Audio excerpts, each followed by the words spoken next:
You are listening to the Beyond the High Road podcast with Shelby Milford, episode number 51. Stay tuned. Welcome to Beyond the High Road.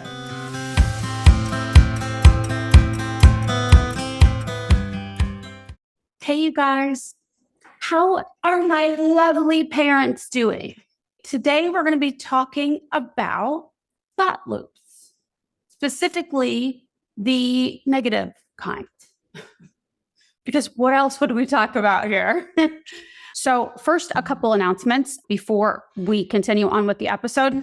A couple things. So again, if you're watching me, you might chuckle to yourself a little bit because you don't even need to know the reason, but I've got 2 different files, now 3, including this right here. For the episode today, I lost the file because I am me. And so I ended up re-recording it and then found the file anyway. So I did a pick and choose of the things that I liked the most from both of these recordings, which of course took a very long time to put together. That's not your issue. That's mine because I'm a little silly in the brain. That's number 1. But 2, also because of the fact that I, again, have this extra material, I'm going to be publishing it into the private Facebook group. One of the bits that I have, I don't know, it's a few minutes long, is actually, I really wanted to just tack it into, put it into this episode, but it's already, you guys tend to, when I look at the analytics, y'all don't really like it when I go over 30 minutes, it seems like. So there's a drop-off level. So I'm going to pop that into the private Facebook group. Okay. If you haven't joined already, then I'll put a link into the show notes. Also, this is important. I want you guys to hear it. I'm going to be doing an Ask Me Anything thingy this weekend. I know it's last minute, but this is how I do. It's how I roll. And I think I'm going to start doing it on a very regular basis. Maybe we're going to start with this Saturday, but I need to get you guys input as far as days time. So this week I'm doing it on Saturday just because I know that not everybody's off work on Saturdays, but the majority of you I think will be. So these bangs, y'all, they're driving me insane. Anyway, so I'm going to do it this Saturday at 1 p.m. Eastern Daylight Time. So ask me anything. I'll be there. I'm going to I'll have some work here to do, and I'm just going to stay on. I'll broadcast it in the private Facebook group again. Okay. So it'll be there and you can just show up into that group if you have any questions for me. Okay. Anything at all. I mean, mostly anything at all. If it's about you. Okay.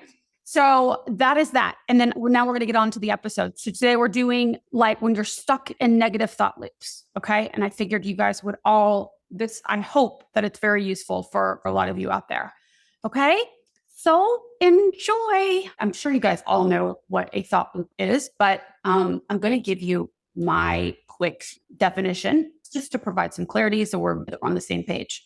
A thought loop, more specifically a negative thought loop, is a series of sentences that you're repeating in your head that feel very necessary. They feel urgent and oftentimes feel like you're taking precautions, and they feel like almost dutiful, and that you need to complete these loops in order to protect yourself or in order to get whatever done. There's a few different types of thought loops, different ways they show up. Initially, I was going to just do thoughts pertaining to your situation of alienation. But I think it affects so much more, alienation itself affects all of the areas in our lives for a lot of us. Anyway, I think most of us don't have the ability to compartmentalize and only have it affect 1 or 2 areas of our life, And also because the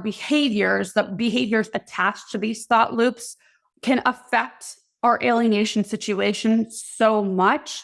I feel strongly about wanting to visit a few different examples anyway, because I think it could be helpful for you guys. Okay. One of the first kinds of thought loops that I'll bring up briefly is the urge to consume something. So whether that is to compulsively shop, have you ever I used to work retail when I was, my first very young adult jobs were in retail. And I would go into the store for work for the day. I worked at a bunch of different at the same time. I worked like the Gap and the Limited and all that stuff. And I remember I would go into work in the beginning of the day, I would see like the new stock that would come in and I wanted that thing, whatever that new thing was, right?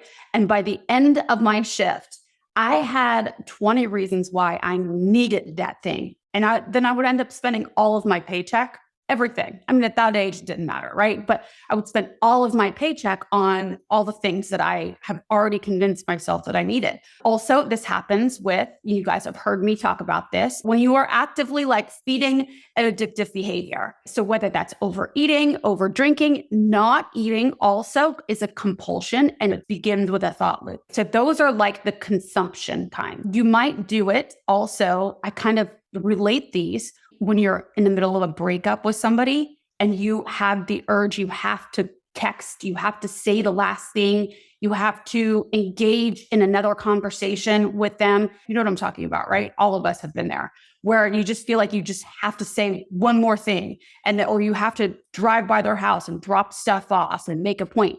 But that is we get in that obsessive, it's so compelling. Your reasoning for going and doing the thing is so compelling that it's so difficult to resist until you go do the thing, or you think it needs to continue anyway, right?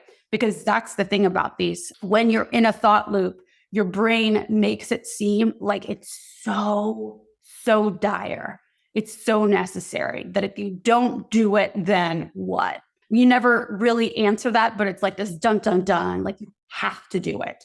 And sometimes to the point where you ever been in an argument and you see yourself going down, you're like, oh, this isn't going to be good, but you keep going to your own detriment, right? You ever done that with maybe a boss who is now a former boss? Yeah. So I think we've all done that, or a teacher or somebody that is in a position of authority. I've done that one many times too. So there's that kind of thought loop. There's the kind when we're concerned about somebody else's motives. For instance, the alienator.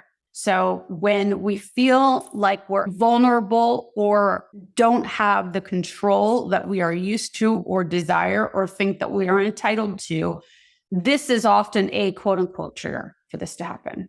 I have many, many stories, as I'm sure you do too, of this happening, especially when I was still actively sharing physical custody, of my daughter with her father and stepmother. My kiddo, one time she came home when she was 4 years old and almost 5, I guess. And she had once had long hair and it was cut into a bob with bangs. Short bangs. Y'all, I about lost my goddamn mind. Oh, I couldn't believe not just the nerve, how could somebody who does this? I was enraged. Also a bit scared because, or intimidated because I was something's not right with this person. I was shuddering. And so, of course, many, many thought loops were spurred from that one experience. Yeah, I don't know if I'll ever forget that. But when I was living in that, I can't believe her. What is she trying to do? She is using my daughter as her little Cupid doll. What is going on? All of the things. When I did that, I was handing my wrists over here, handcuff me, to the stepmom. She had come and entered into my brain and had control over, I was obsessed with her obsession. Do you know what I'm saying? I was living and breathing, seething anger. How could she? Those loops went on for sometimes days. Or she would, in first grade, most teachers do, where they send home a calendar each day with their homework and whatever. And so I would always draw. I'm an artist. And so I would draw and color in oil crayons, the seasons. For whatever month it was, I did a theme for that month and did it all on her calendar. So it was super cute and pretty for her. Every time she went in, I drew on her sandwich buttons with Sharpies, and they were always these elaborate designs that ended up getting tossed later, but she loved that. And all of her classmates loved them. So I'd go into lunch a couple days a week, and all of her classmates were always like, what did you do today? Right? They loved it. But there were times when my daughter would come home, after being at her dad's for a couple days, and my drawing, my artwork would be torn off of her calendar, sometimes tearing even into the days. And I know it wasn't my daughter doing it. I knew that it was her stepmom. Also, the school buses, the day she was coming home with me, that the teacher wanted to know. And then when she was going back over to her dad's house, also so that my daughter would either get on the bus or know that I was coming to pick her up. The stepmom would write on the calendar in big, bold letters, like to their last name's house. And then when it was for me to pick up, bio mom is what she would write. Or she would write my first name, Shelby, in big letters. And it was so... abrupt isn't the right word, but it was just so in your face and so bold. I'm a bold person, but not with aggressive. This is what it was. It was that she was so aggressive with it. And it always took me back. Like, it made me feel unsafe. And I didn't know how to act. So instead, I froze. I was in that part of the trauma response where I just froze. I didn't know what the fuck was going on. I didn't know what to do next, except for, of course, up in my brain, I would ruminate about it. And I would get on these thought loops about how crazy she was, and she must be dangerous, and this is really fucked up, and this is my poor sweet daughter. And I thought by drawing these cute things, Katy Perry and Willie Nelson, and I would do cute, like little, like the Elf on the Shelf and whatever. That was just my thing. It was always like an art thing for her, especially for kindergarten and first grade. So I thought I was just being a fun mom for her. But I think that on the other side now, of course, I look back on that, clearly she took that, my artwork, as a direct hit. So in response, she basically, I think she was trying to pee on her property, which she thought was her property, just my daughter. So I would really stress out and stay in these loops. It felt very uncontrollable for me. It felt like my brain couldn't stop doing it. But I this is why I think so many of us as alienated parents feel like we are in our own personal hell, because we can't get out from under constantly looping in our head what their motives might be, how evil and terrible and ugly and dangerous they are. This is a very unhealthy, unhelpful habit that if you do this, your brain has. And I know, because it caused me a lot of suffering. But the thing is, the function is very helpful when it's applied properly to the right circumstances. The part of your brain that is doing this, it's trying to search for danger so that you can avoid it. But many times we're looking at things, we can't control what's outside of us. So if we're trying to focus on what their motives are, although for very short periods of time and for restricted applications, right? When you're going to court, then this can be helpful. But otherwise, when we are in that obsessive cycle of supposing what their motives are and what they're doing and how evil they are, it's not helpful at all. Okay. And so we need to learn how to interrupt or disengage from that part of the brain that wants to do that. That part of your brain also doesn't understand that what you're looping about isn't currently happening. So if you'll notice, like when we're talking about situations that do seem to get you more emotional, your brain truly thinks that's still happening, right? This is a perfect segue, actually, for going into the other the last kind of loop. I think it's the last one. Also, one that you guys will very likely relate to is the afterthought, like the, I should have known. If I only would have done blank, blank, blank. This is the one that always first comes to mind when I think about thought loops. I only in the last couple years really finally let go of this. And I noticed it the other day when I was cleaning my ears. Sorry, TMI. When my daughter was an itty bitty, she had ear infections a lot. I had ear infections as a baby. It's just, kids do, right? And so she, at She was maybe 20 months old, somewhere before she was 2. I got tubes put in her ears. That solved all of the ear problems. She was good to go. And one day I remember I used to clean her ears with the big round Q-tips. They look like a fan. And so they're bigger and it's in a kid's ear. And so I would just go in and swab because she always had stuff. Anyway, one day she moved and I pulled back, but to this day, I don't know if she just got frightened or like startled by the fact that I yelped when she moved. And so then she cried, or if when she moved, didn't move fast enough and it went into one of her tubes. Long story short is that was the tube that I found out later on had fallen out. Also, that eardrum was partially ruptured. You guys, I was beside myself.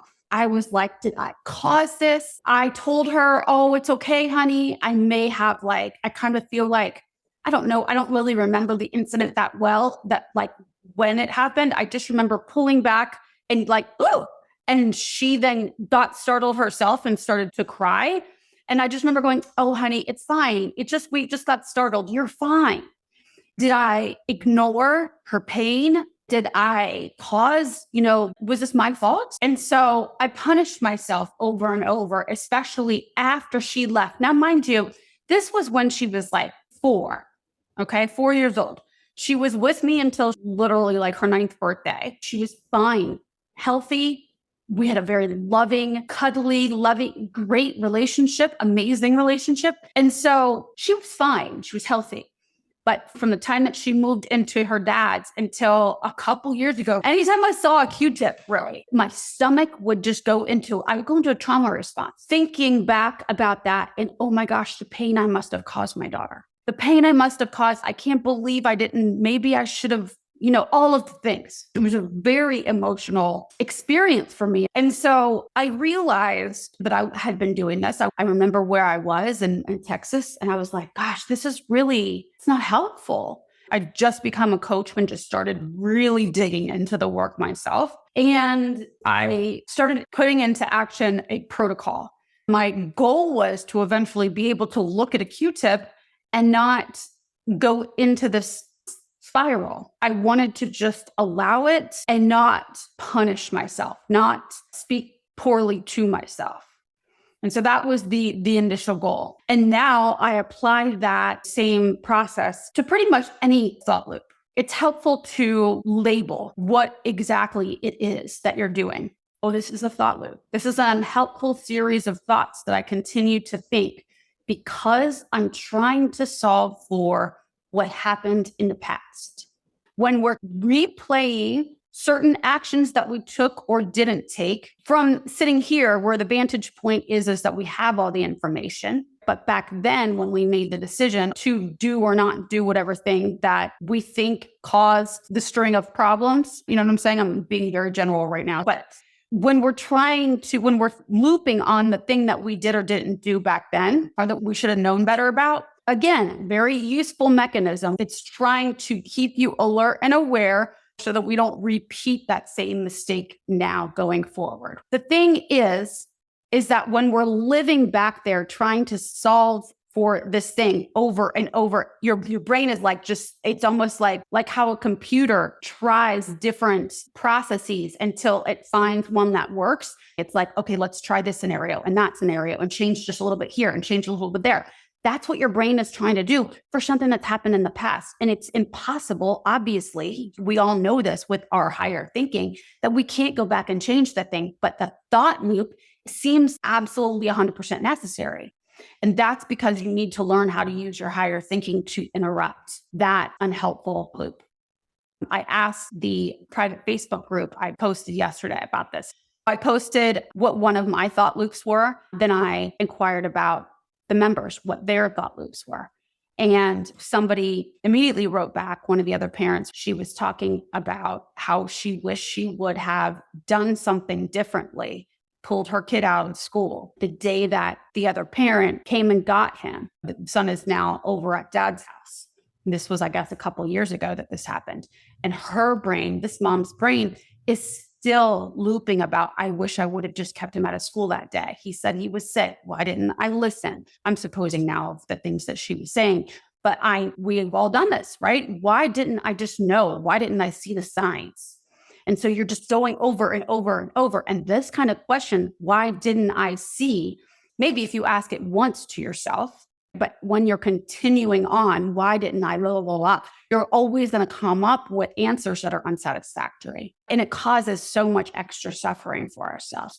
Clearly, this mom that answered this couldn't possibly know that the decision she made to let her son go to school that day couldn't possibly have known that this was going to happen. In her mind, she thought she was being responsible and protecting her child by sending him to school, because she didn't have all the information at the time. But now having all the information, of course, that's what a negative thought loop is. It wants to shame you into believing somehow that, okay, so I did the wrong, why didn't I just, but then once you accept that shame, then there's no solution anyway. So it's a fruitless endeavor. It's never helpful. It's rarely helpful, I should say. There are times where, like when you're doing the researching and you're trying to figure out like all the, what they're really up to and the dangers of the narcissist and the dangers of the borderline personality and the person that alienates your kid. It can be helpful in the beginning to learn about what you're dealing with,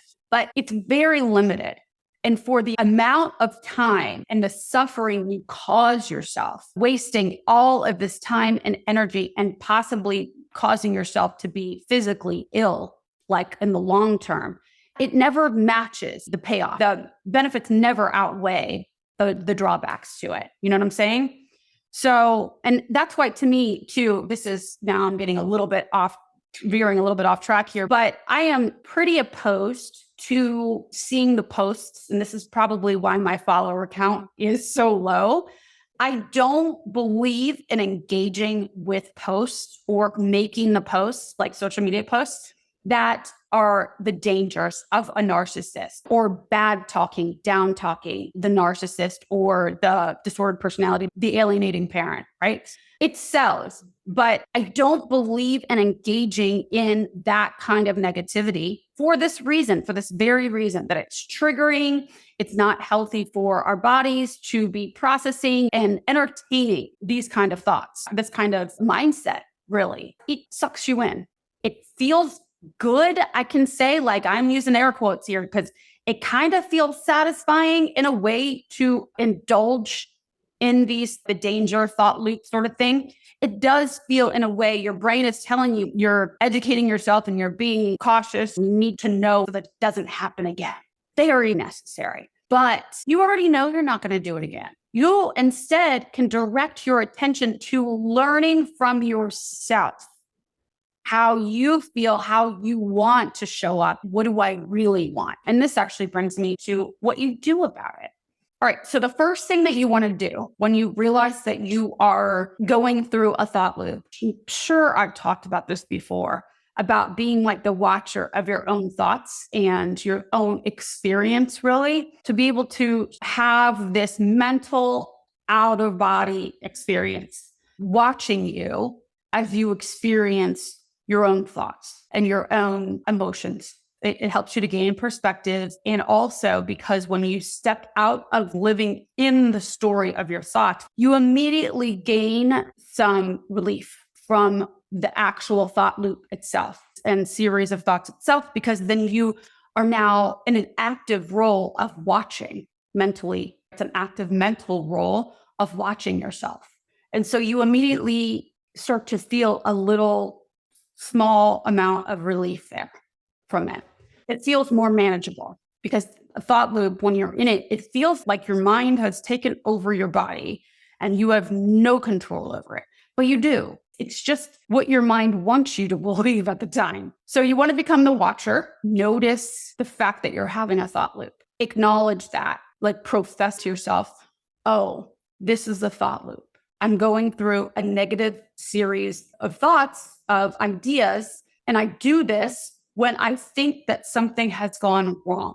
So the next thing, naturally, is to ask yourself, what has gone wrong here? What do you want or need to happen in this situation now? Oftentimes, like if you're in that place where you're trying to solve for something that happened before, I shouldn't have sent my kid to school. I should have paid more attention, been more on the ball. In that situation, you're going to want to say that you need to go back in time and change the way that you behave. And so you'll know then that your PFC, your prefrontal cortex, is not involved in that response. And the reason I say that is because your PFC is fully aware this is something that we can't do. This is the rational part of your brain. That's like, obviously cannot go back in time. So you'll know that if you have an answer like that, that this is your emotional brain or your primitive part of your brain doing the problem solving. So then you need to ask again, okay, say that we could go back in time. What would that provide me? And you might even say then, well, then I would still have my kid. This is how the brain gets resistance and stuff like this. So then you would say, and if I still had my kid, what would that cause me to feel? And you could say at peace, you could say loved, you could say valued, responsible, loving, protective, all of those things, right? Those are the emotions that we're really all looking for, especially when we're talking about parenting. Once you have those answers, this only takes a few minutes to do. I'm just making it longer because I'm describing it all, but what am I really after? What do I really want? I want to feel at peace. I want to know that they're okay. I want to know I can be okay no matter what. I want to feel valued. Okay. And then you want to ask yourself how you can provide that emotion for yourself today. How can I cause myself to feel at peace? How can I cause myself to feel valued? How can I value myself today? If I was wanting to feel loved, how can I love myself today? How can I make myself feel important today? Because always, no matter what, everything that we do in life, we are doing because we, in the end, think it's going to make us feel a specific way, no matter what it is. We just want to feel at peace. We just want to feel loved. We want to feel understood, heard, all of those things. We want to feel motivated, invigorated. It all boils down to what we want to feel in the end, the emotion that we're trying to elicit. So when you can find out what it is that your emotional brain is actually wanting from that, from going back and solving that, and then providing that for yourself, you're always in a winning place.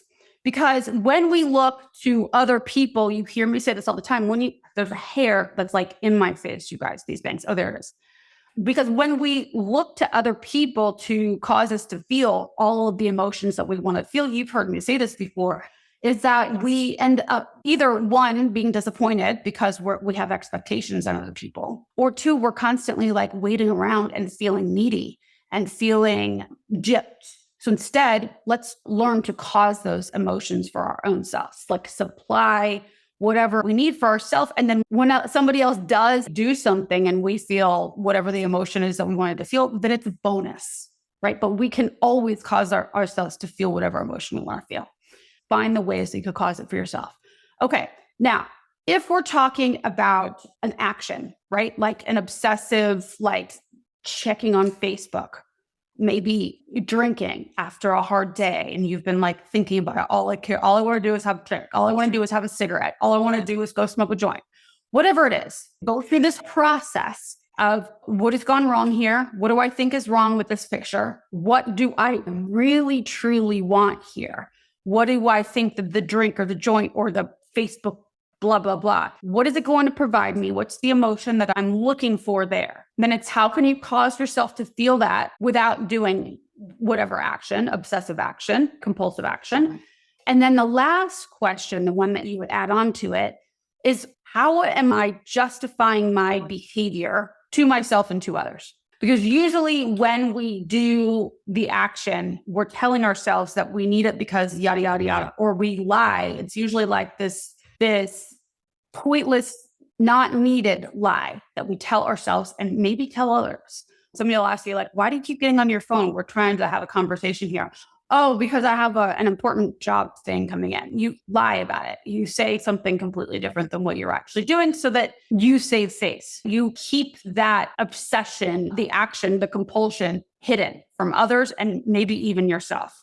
And so what are you doing to cover it up? Okay. And so when you come up with what you're doing and spell that out to yourself, not to cause yourself shame, okay? Let me be very clear about that. This is not to cause you shame or to down yourself or to use on yourself as like some way to judge yourself.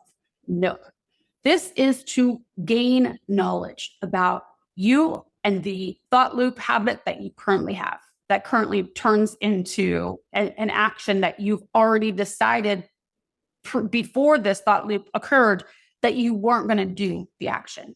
Okay. So you're gaining knowledge about you and about the way that your body, your thought loops, and how it works for you. When we're on thought loops about, like, let's say about the intentions or the motivations, the motives of others, namely the alienator in your child's life, I think also it is very helpful to become aware of when this is triggered in you.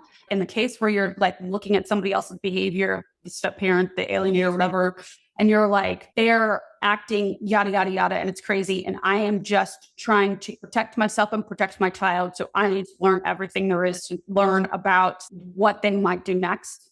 You know what I'm talking about? When you ask yourself, what do you really want? You may say, I just want them to stop doing what they're doing. They need to act like a normal person. But you know also, too, that we have no control over how they act. We have zero control over that. So what emotion, if they were to respond or not respond, right, to just act, quote unquote, normal, like how you'd have them act, what emotion would that cause you to feel? And how can you supply that for yourself today? Now, when I say that, just know too that I don't intend for you to ignore the fact that they're acting the way that they're acting. If you believe that it is to the detriment of your child's health, welfare, I am suggesting that you acknowledge the behavior that they're having, knowing that you can't change it, staying aware and alert without allowing it to hijack your mind and negatively affect your immediate life, affect your surroundings. You can choose on purpose to be like, I absolutely do not agree with the way that they're acting. I am not comfortable with it, and I don't want to be comfortable with it. I'm not going to be comfortable with it, but I also not comfortable with allowing my supposing and entertaining the stories that my mind goes to because of them. You know what I'm saying? So like, you want to be able to make that separation there. What they do, I'm not pleased with it, and I never will be. I don't want to feel comfortable with it, but I'm also not comfortable with allowing and supposing what they might do to interfere with the quality of my life today. Keep that separate.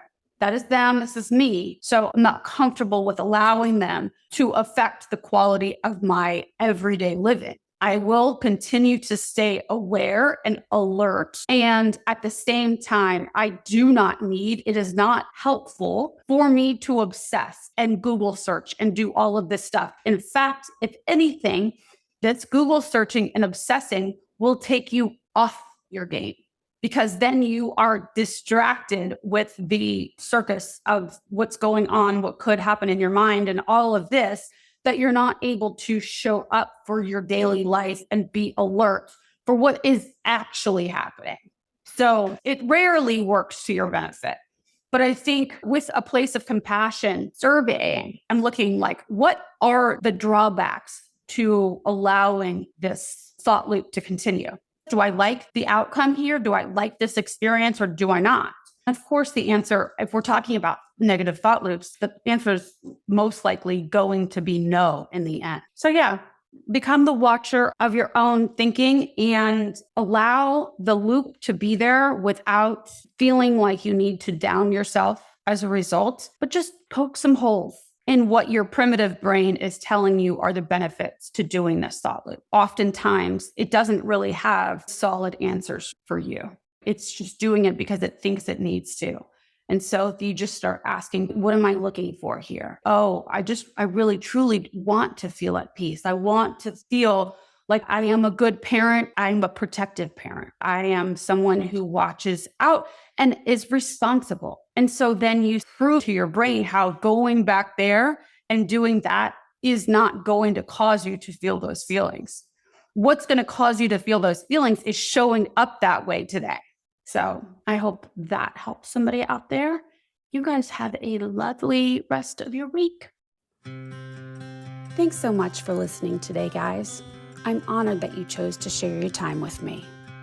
If you like what you've been hearing and you want more, come join me in the new monthly membership, where we take the concepts that you hear about here and, using a logical framework, you learn to apply them to your specific situations, upgrading your thoughts and your life, even while experiencing the grief of alienation. For more information, go to beyondthehighroad.com. See you soon.